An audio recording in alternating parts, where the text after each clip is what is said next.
ओम शांति। 1/6/2024 की प्रातः मुरली। ओम शांति। बाप दादा मधुबन। बाबा कहते हैं, मीठे बच्चे, तुम सब आपस में रूहानी भाई भाई हो। तुम्हारा रूहानी प्यार होना चाहिए। आत्मा का प्यार आत्मा से हो, जिस्म से नहीं। प्रश्न में बाबा बोले, बाप ने अपने घर की वंडरफुल बात कौन सी सुनाई है? उत्तर में बाबा बोले, जो भी आत्माएं मेरे घर में आती है वह अपने अपने सेक्शन में अपने नंबर पर फिक्स होती है। वह कभी भी हिलती झुलती नहीं। वहाँ पर सभी धर्म की आत्माएं मेरे नज़दीक रहती है। वहाँ से नंबरवार अपने अपने समय पर पाठ बजाने आती है। वह अंडरफुल नॉलेज इस समय कल्प में एक बार ही तुम्हें मिलती है। दूसरा कोई यह नॉलेज नहीं दे सकता। ओम शांति। बाप बैठे बच्चों को समझाते हैं।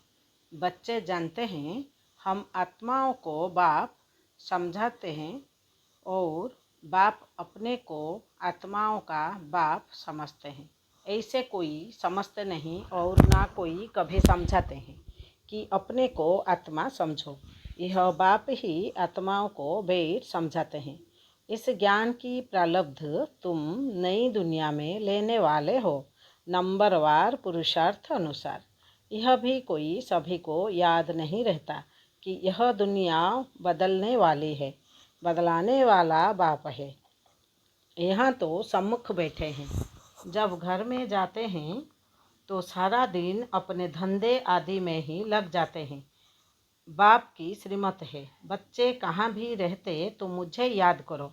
जैसे कन्या होती है तो वह जानती नहीं कि हमको कौन पति मिलेगा। चित्र देखती है तो उनकी याद ठहर जाती है। कहाँ भी रहते एक दो को दोनों याद करते हैं। इसको कहा जाता है जिस्मानी प्यार। यह है रूहानी प्यार। रूहानी प्यार किसके साथ? बच्चों का रूहानी बाप के साथ और बच्चों का बच्चे के साथ। तुम बच्चों का आपस में भी बहुत प्यार होना चाहिए, यानी आत्माओं का आत्माओं के साथ भी प्यार चाहिए। यह शिक्षा भी अभी तुम बच्चों को मिलती है। दुनिया के मनुष्यों को कुछ भी पता नहीं। तुम सब भाई भाई हो तो आपस में ज़रूर प्यार होना चाहिए, क्योंकि एक बाप के बच्चे हो ना। इसको कहा जाता है रूहानी प्यार।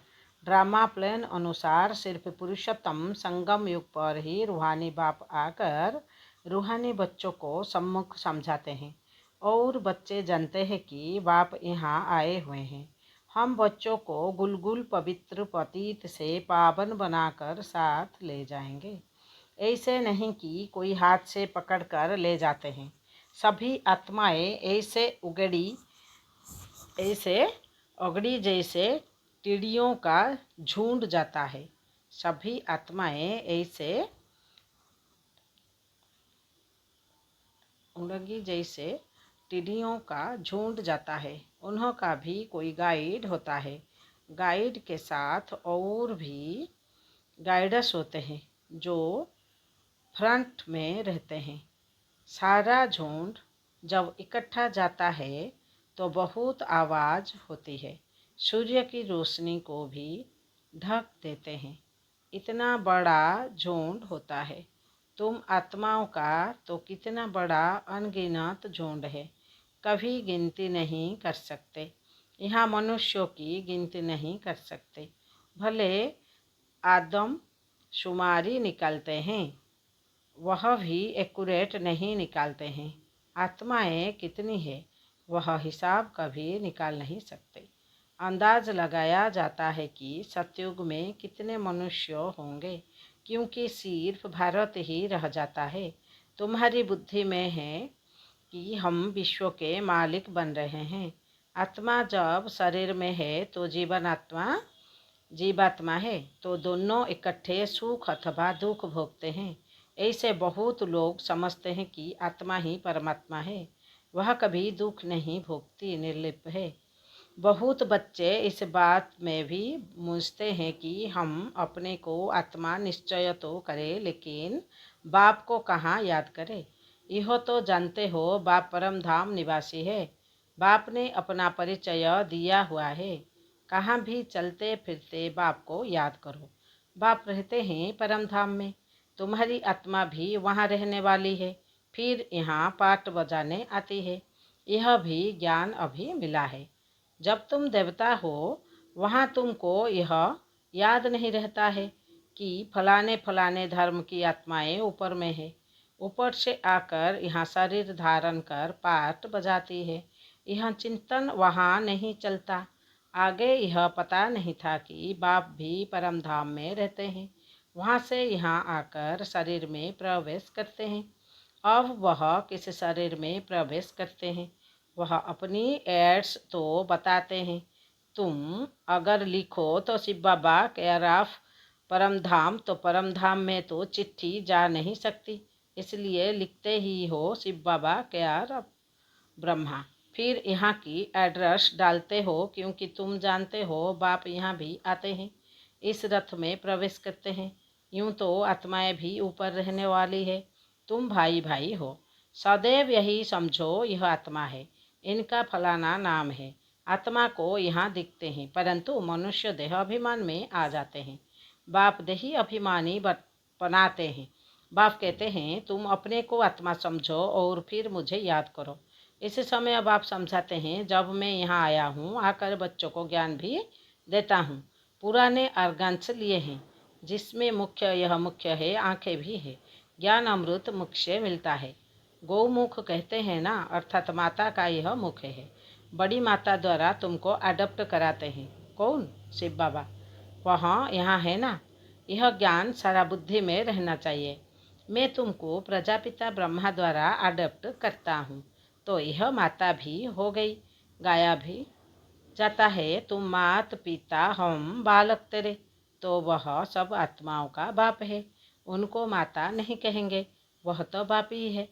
बाप से वर्षा मिलता है, फिर माता चाहिए। वह यहाँ आते हैं। अभी तुमको मालूम पड़ा है बाप ऊपर में रहते हैं, हम आत्माएं भी ऊपर रहती है, फिर यहाँ आती है पाठ बजाने। दुनिया का इन बातों का कुछ भी पता नहीं। वह तो ठीक कर भीतर में परमात्मा को कह देते हैं, फिर तो अनगिनत हो जाएं। इसको कहा जाता है घोर अंधियारा। गायन भी है, ज्ञान सूर्य प्रगाटा, अज्ञान अंधेरे विनाश। इस समय तुमको ज्ञान है। यह है रावण राज्य, जिस कारण अंधेरा है। वहाँ तो रावण राज्य होता नहीं, इसलिए कोई विकार नहीं, देह अभिमान भी नहीं। वहाँ आत्मा अभिमानी रहते हैं। आत्मा को ज्ञान है, अब छोटा बच्चा है, अब हम जवान बने हैं, अब बुद्धू शरीर हुआ है, इसलिए अब यह शरीर छोड़ दूसरा लेना है। वहाँ ऐसे नहीं कहते फलाना मर गया, वह तो है ही अमर लोक। खुशी से एक शरीर छोड़ दूसरा लेते हैं। अभी आयु पूरी हुई है, यह छोड़ नया लेना है, इसलिए सन्यासी लोग सर्प का मिसाल देते हैं। मिसाल वास्तव में बाप का दिया हुआ है, वह फिर सन्यासी लोग उठाते हैं। तब बाप कहते हैं यह जो ज्ञान मैं तुमको देता हूँ यह प्राय लोप हो जाता है। बाप के अक्षर भी है तो चित्र भी है, परंतु जैसे आटे में नमक। तो बाप बैठे अर्थ समझाते हैं। जैसे सर्प पुरानी खाल छोड़ देता है और नई खाल आ जाती है, उनके लिए ऐसे नहीं कहेंगे एक शरीर छोड़ दूसरे में प्रवेश करते हैं। नहीं, ख्याल खाल बदलने का एक सर्प का ही मिसाल है। खाल बदलने का एक सर्प का ही मिसाल है। वह खाल उनकी देखने में भी आती है। जैसे कपड़ा उतरा जाता है वैसे सर्प भी खाल छोड़ देता है, दूसरी मिल जाती है। सर्प तो जिंदा ही रहता है, ऐसे भी नहीं सदैव अमर रहता है। 2-3 साल बाद बदली कर फिर मर जाएंगे। वहाँ भी तुम समय पर एक खाल छोड़ दूसरी ले लेते हो। जानते हो अभी हमको गर्भ में जाना है, वहाँ तो है ही योग बल की बात। योग बल से तुम जन्मते हो, इसलिए अमर कहा जाता है। आत्मा कहती है अब हम बूढ़ा हो गया हूँ, शरीर पुराना हुआ है, साक्षात्कार हो जाता है, अब हम जाकर छोटा बच्चा बनूंगा। आप ही शरीर छोड़ आत्मा भाग कर जाए, छोटे बच्चे में प्रवेश करती है। उस गर्भ को जेल नहीं महल कहा जाता है। बाप तो कोई होते नहीं है जो भोगना पड़े। गर्भ महल में आराम से रहते हैं, दुख की कोई बात नहीं। ना कोई ऐसी गंदी चीज खिलाते हैं जिससे बीमार हो जाए। अब बाप कहते हैं, बच्चे तुमको निर्वाण धाम में जाना है, यह दुनिया बदलनी है, पुरानी से फिर नहीं होगी, हर एक चीज़ बदलनी है। हर एक चीज़ बदलती है। झाड़ से बीज निकलते हैं, फिर से बीज लगाओ तो कितना फल मिलता है। एक बीज से कितना दाने निकलते हैं। सतयुग में एक ही बच्चा पैदा होता है, योग बल से। यहाँ विकार से 4-5 बच्चे पैदा करते हैं। सतयुग और कलयुग में बहुत फर्क है, जो बाप बतलाते हैं। नई दुनिया फिर पुरानी कैसे होती है, उसमें आत्मा कैसे 84 जन्म लेती है, यह भी समझाया है। हर एक आत्मा अपना अपना पाठ बजाकर फिर जब जाएगी तो अपनी अपनी जगह पर जाकर खड़ी रहेगी। जगह बदलती नहीं है। अपने अपने धर्म में अपनी जगह पर नंबरवार खड़े होंगे, फिर नंबरवार ही नीचे आना है। इसलिए छोटे छोटे मेडल्स बनाकर रखते हैं। क्या मेडल्स बनाकर रखते हैं मूल वतन के। सब धर्म का अपना अपना सेक्शन है। देवी देवता है पहला धर्म, फिर नंबरवार आते हैं। नंबरवार ही जाकर रहेंगे। तुम भी नंबरवार पास होते हो, उन मार्क्स के हिसाब से जगह लेते हो। यह बाप की पढ़ाई कल्प में एक ही बार होती है। तुम आत्माओं का कितना छोटा सिजरा होगा, जैसे तुम्हारा इतना बड़ा झाड़ है। तुम बच्चों ने दिव्य दृष्टि से देखकर फिर यहाँ बैठकर चित्र आदि बनाए हैं। आत्मा कितनी छोटी है, शरीर कितना बड़ा है। सब आत्माएं वहाँ जाकर बैठेगी। बहुत थोड़ी जगह में नज़दीक में जाकर रहती है। मनुष्यों का झाड़ कितना बड़ा है। मनुष्यों को तो जगह चाहिए ना, चलने फिरने, खेलने, पढ़ने, नौकरी करने की, सब कुछ करने की जगह चाहिए। निराकारी दुनिया में आत्माओं की छोटी जगह होगी, इसलिए इन चित्रों में भी दिखाया है। बना बनाया नाटक है। शरीर छोड़कर आत्माओं को वहाँ जाना है। तुम बच्चों की बुद्धि में है कि हम वहाँ कैसे रहते हैं और दूसरे धर्म वाले कैसे रहते हैं, फिर कैसे अलग अलग होते हैं नंबरवार। यह सब बातें तुमको कल्प कल्प एक ही बाप आकर सुनाते हैं। बाकी तो सभी है जस्मानी पढ़ाई, उनको रूहानी पढ़ाई नहीं कह सकते। उनको रूहानी पढ़ाई नहीं कह सकते हैं। अभी तुम जानते हो हम आत्मा है। आई माना आत्मा, माई माना मेरा, यह शरीर है। मनुष्य यह नहीं जानते। उन्हों का तो सदैव दैहिक संबंध रहता है। उन्हों को तो सदैव दैहिक संबंध रहता है। सतयुग में भी दैहिक संबंध होगा, परंतु वहाँ तुम आत्म अभिमानी रहते हो। यह पता पड़ता है कि हम आत्मा है। यह हमारा शरीर अब बुद्ध हुआ है। क्या हुआ है? यह हमारा शरीर अब बुद्ध हुआ है। इसलिए हम आत्मा एक शरीर छोड़ दूसरा लेते हैं। इसमें मुझने की भी कोई बात नहीं है। तुम बच्चों को तो बाप से राजाई लेनी है। जरूर बेहद का बाप है ना। मनुष्य जब तक ज्ञान को पूरा नहीं समझते हैं तब तक उनके प्रश्न पूछते हैं। ज्ञान है तुम ब्राह्मणों को। तुम ब्राह्मणों का वास्तव में मंदिर भी अजमेर है। एक होते हैं पुष्करणी ब्राह्मण, दूसरे सरासिंध। अजमेर में ब्रह्मा का मंदिर देखने जाते हैं। ब्रह्मा बैठा है, दाढ़ी आदि दी हुई है। उनको मनुष्यों के रूप में दिखाया है। तुम ब्राह्मण भी मनुष्यों के रूप में हो। ब्राह्मण को देवता नहीं कहा जाता है। सच्चे सच्चे ब्राह्मण तुम हो, ब्रह्मा की औलाद। वह कोई ब्रह्मा की औलाद नहीं है। पीछे आने वालों को यह मालूम नहीं पड़ता है।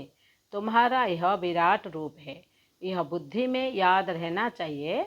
यह सारी नॉलेज है जो तुम कोई को अच्छी रीति समझा सकते हो।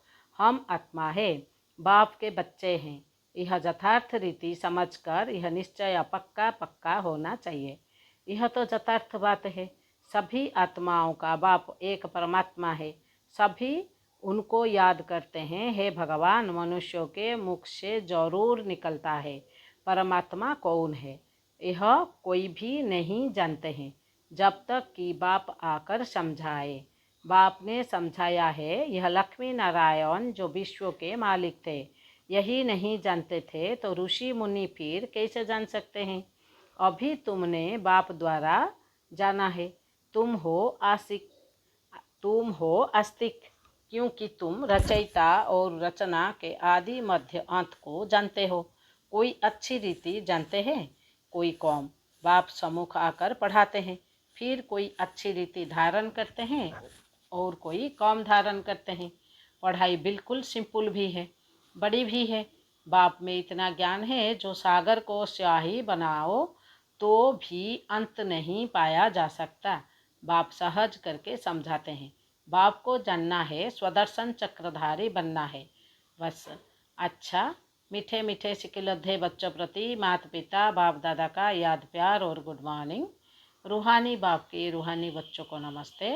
हम रूहानी बच्चों की रूहानी बाप दादा को नमस्ते नमस्ते नमस्ते। धारणा के लिए मुख्य सार।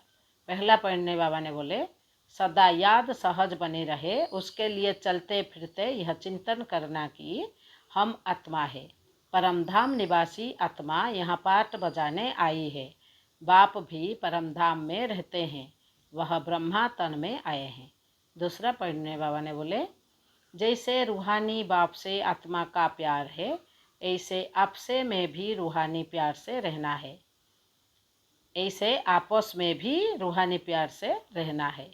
आत्मा का आत्मा से प्यार हो, शरीर से नहीं। आत्मा अभिमानी बनने का पूरा पूरा अभ्यास करना है। वरदान में बाबा बोले, हद की कामनाओं को से मुक्त रह, सर्व प्रश्नों से पार रहने वाले सदा प्रसन्न चित्त भव। विस्तार में बाबा बोले, जो बच्चे हद की कामनाओं से मुक्त रहते हैं, उनके चेहरे पर प्रसन्नता की झलक दिखाई देती है।